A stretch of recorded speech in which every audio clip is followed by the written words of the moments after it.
brought to you by Silver Pumps. Top quality और consistent performance के लिए सिर्फ सिल्वर पंप्स नाम याद रखना। मिल्कीपुर उपचुनाव में भारतीय जनता पार्टी ने जबरदस्त जीत दर्ज की। बीजेपी के प्रत्याशी चंद्रभानु पासवान 61,000 से अधिक वोटों से जीत गए। उन्होंने सपा सांसद अवधेश प्रसाद के बेटे अजीत प्रसाद को मात दी। ये चुनावी जीत इतनी बड़ी है कि लोकसभा में अवधेश प्रसाद 54,000 वोटों से जीते थे, लेकिन चंद्रभानु पासवान ने विधानसभा में उससे ज्यादा बड़ी मार्जिन हासिल की। ऐसे में अब सवाल उठ रहा है कि आखिर ऐसा हुआ कैसे। इसके पीछे 5 बड़े कारण हम आपको बताते हैं। सबसे पहली वजह है अयोध्या की हार के बदले का सेंटीमेंट। लोकसभा चुनाव 2024 में अयोध्या की सीट फैजाबाद में बीजेपी को हार मिली। ये हार नहीं बल्कि ये बीजेपी की हिंदूवादी राजनीति को झटका था। जनवरी 2024 में अयोध्या में राम मंदिर का उद्घाटन हुआ। खुद बीजेपी के सबसे बड़े नेता नरेंद्र मोदी जजमान की भूमिका में दिखे और लगा कि राम मंदिर के लहर पर सवार बीजेपी यूपी में क्लीन स्वीप कर देगी। लेकिन अखिलेश यादव के पिछड़े दलित अल्पसंख्यक के पीडीए ने इस रथ को रोक दिया। अयोध्या की लोकसभा सीट फैजाबाद से अवधेश प्रसाद सांसद बन गए। ऐसे में बीजेपी ने अयोध्या की हार के बदले का सेंटीमेंट बनाकर अपने कार्यकर्ताओं को फुल चार्ज किया, जिसका फायदा उसे मिला। जनता के मन में जैसे पिछली बार आ गया था, लोगों के मन में संविधान और ये सब खतरे में है, ये सब गायब हो गया और अयोध्या का बदला लेना। कई लोग हमसे मिले भी, कहे भैया हम यहाँ जाते हैं तो लोग कहते हैं अयोध्या को, तो हमारी बेइज्जती करने लगते हैं कि आप लोग प्रभु श्री रामचंद्र जी के नहीं हुए। तो कुछ नहीं, कहीं ना कहीं ये भी, और स्वयं मुख्यमंत्री यहाँ पर लगभग 9 बार आए, जनसभा किए, दोनों डिप्टी सीएम आए, तमाम लोग आए और सभी जातियाँ ये चाहती थी कि इस चुनाव से, इस वोट देने से सत्ता का तो कोई परिवर्तन होना नहीं, जो सत्ता है वही है, तो क्यों ना सत्ता के पक्ष में वोट दिया जाए और जो विकास की योजनाएं हैं वो डबल स्पीड से मिल्कीपुर के लोगों को लाभ मिले।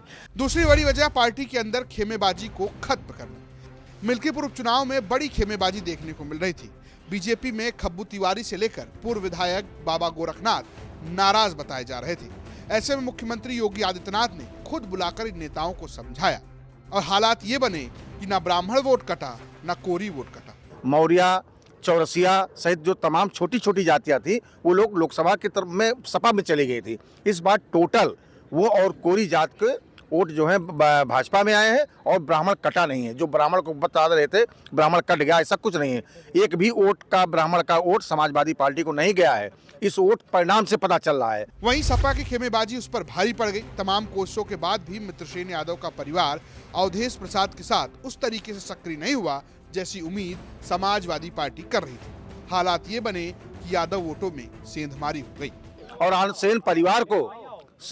सेन परिवार को हमेशा अवधेश प्रसाद से नुकसान हुआ है, इसलिए सेन परिवार इसमें चुनाव में नहीं निकला है, इसलिए उसका फायदा बीजेपी को मिल गया है। बीजेपी ने अखिलेश यादव के पीडीए की काट खोज ली। मिल्कीपुर में नारा चला, पासी की काट पासी। अवधेश प्रसाद के पासी चेहरे के सामने बीजेपी ने एक बार फिर पासी समुदाय को ही टिकट दिया। इतना ही नहीं, आजाद समाज पार्टी के सूरज चौधरी भी इसी समुदाय से उतर गए। हालात ऐसे बने कि पासी वोटर्स टूट गए। अलग नहीं हुआ है, लेकिन जो है पासी ही की ज्यादातर लड़ाई थी, पासी की काट पासी थी। एक और बीजेपी ने जहां गोरखनाथ बाबा का टिकट काटकर स्थानीय एंटी इनकम्बेंसी को दूर किया, तो सपा ने अवधेश प्रसाद के बेटे अजीत प्रसाद को लड़ाकर भारी गलती कर दी। खुद ही बयान दे रहे थे कि क्या नाम है, उन्होंने परिवारवाद किया है। उनकी जो पदाधिकारी थे वो खुद बोल रहे थे, उनका खुद विरोध था। तो ये चीज़ उनको क्या नाम है पहले से ही समझ जानी चाहिए थी कि हम अपने लड़के को खड़ा तो कर दिए हैं, अगर उनकी जगह कोई और खड़ा होता तो इसके परिणाम दूसरे होते आज के दिन। कुल मिलाकर जहां मिल्कीपुर में बीजेपी एकजुट और स्ट्रेटजी के साथ नजर आई, तो सपा बिखरी और अवधेश के भरोसे रह गई। अयोध्या से मयंक शुक्ला के साथ ब्यूरो रिपोर्ट यूपी तक।